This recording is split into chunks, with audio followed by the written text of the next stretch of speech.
Hi guys, welcome back. Apple just rolled out the fifth public betas of iOS 26 and iPadOS 26, arriving just a week after the release of the fourth betas.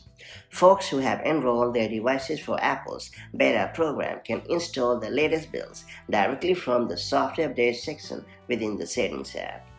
Both iOS 26 and iPadOS 26 introduce Apple's striking new liquid glass design language, which emphasizes translucency, depth, and fluid, glass-like interface elements. This modern aesthetic stretches across the lock screen, home screen, control center, and even extends into app menus and buttons, bringing a consistent and polished look across the system. And beyond the visual overhaul, Apple has packed in several powerful new features.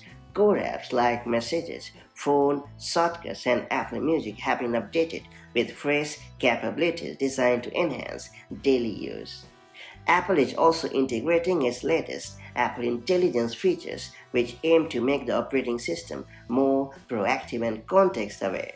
A revamped CarPlay experience offers greater personalization and functionality for drivers. And on the iPad side, iPadOS 26 goes a step further with a major upgrade to multitasking.